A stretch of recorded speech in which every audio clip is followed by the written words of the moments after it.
9 जून 2024, जहां पूरे देश की नजरें पीएम मोदी की ओथ सेरेमनी पर थी, वहीं सेरेमनी से करीबन 1 घंटा पहले वैष्णो देवी जा रहे बस पर टेररिस्ट हमला करते हैं,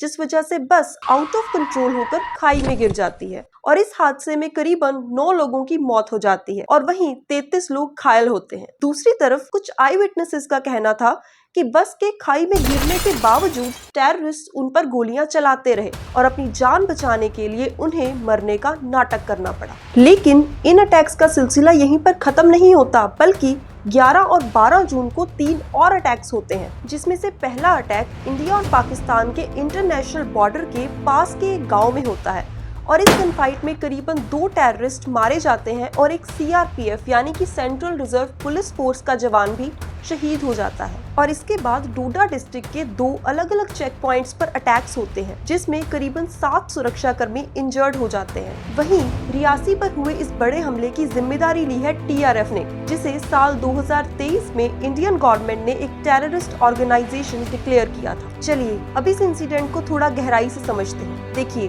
जम्मू और कश्मीर में टोटल 20 डिस्ट्रिक्ट्स हैं और जिन इलाकों में ये हमले हुए हैं ये सभी जम्मू डिवीजन में आते हैं और इन इलाकों में पिछले कई सालों से टेररिस्ट अटैक्स नहीं हो रहे थे, लेकिन साल 2021 से मिलिटेंट्स के द्वारा ये इलाके बहुत ज्यादा टारगेट किए जा रहे हैं और इस सब की शुरुआत होती है अगस्त 2019 से, जब सरकार द्वारा धारा 370 को खत्म किया जाता है, जिस वजह से इंडियन आर्मी द्वारा चलाए जाने वाले काउंटर इंसर्जेंसी ऑपरेशंस की तेजी पकड़ते हैं और जून 2020 में डोडा डिस्ट्रिक्ट को मिलिटेंसी फ्री घोषित किया जाता है। दूसरी तरफ कश्मीर पुलिस अपने ऑफिशियल ट्विटर हैंडल पर श्रीनगर को टेररिज्म फ्री डिस्ट्रिक्ट का दर्जा देती है, लेकिन फिर अचानक से फरवरी 2021 में जम्मू कश्मीर पुलिस 15 मैग्नेटिक आईईडीज यानी कि इम्प्रोवाइज्ड एक्सप्लोजिव डिवाइसेस को जम्मू के सांभा डिस्ट्रिक्ट से सीज करती है। वहीं दूसरी तरफ 27 जून 2021 को जम्मू के एयरफोर्स स्टेशन पर मिलिटेंट्स द्वारा ड्रोन से आईईडीज गिराए जाते हैं। साथ ही जम्मू के रीजन में सिविलियंस पर किए जाने वाले अटैक्स भी तेजी पकड़ते हैं। लेकिन क्यों और आखिर जम्मू रीजन को टारगेट करने के पीछे क्या वजह हो सकती है? देखिए, जम्मू कश्मीर के कश्मीर रीजन में मेनली मुस्लिम्स रहते हैं, यानी कि उनकी परसेंटेज काफी ज्यादा है। वहीं जम्मू रीजन में दोनों ही कम्युनिटीज के लोग रहते हैं और ऐसे में मिलिटेंट्स का जम्मू रीजन में सिविलियंस पर अटैक करना हमारे हिंदू और मुस्लिम भाइयों के बीच में कम्युनल टेंशंस को बढ़ावा दे सकता है, क्योंकि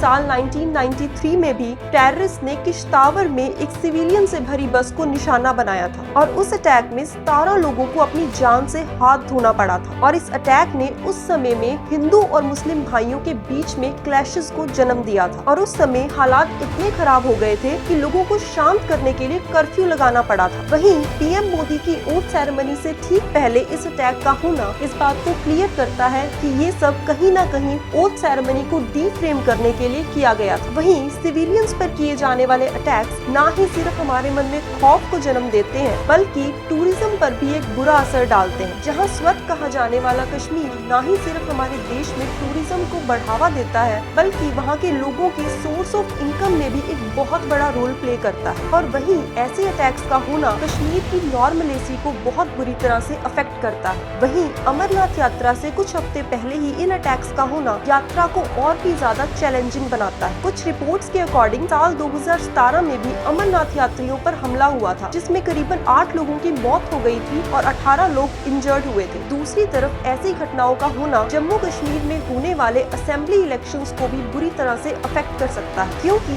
कश्मीर में इलेक्शंस का होना वहां की नॉर्मलेसी को रिस्टोर करने के लिए बहुत जरूरी है। रियासी पर हुआ ये हमला ना ही सिर्फ मिलिटेंट्स के खतरनाक इरादों को जाहिर करता है, बल्कि मानवता पर भी अविश्वास पैदा करता है। आखिर क्या गलती थी उन लोगों की और क्यों भारत सरकार ऐसे हमलों के खिलाफ कोई ठोस कदम नहीं उठाती? आखिर क्यों यूनाइटेड नेशंस ऑर्गेनाइजेशन में इस मुद्दे को नहीं उठाया जाता? और आखिरी सवाल, आखिर कब तक हमारे देश के लोगों को ऐसे ही सफर करना होगा? और अंत में मैं ये नहीं कहूँगी कि हमारे देश के सिक्योरिटी सिस्टम को इतना मजबूत होना चाहिए कि हम पर हमला करने से पहले कोई 1000 बार सोचे, बल्कि मैं ये कहूँगी कि हमारे देश के सिक्योरिटी सिस्टम को इतना ज्यादा मजबूत होना चाहिए कि हम पर हमला करने की कोई सोच भी ना सके।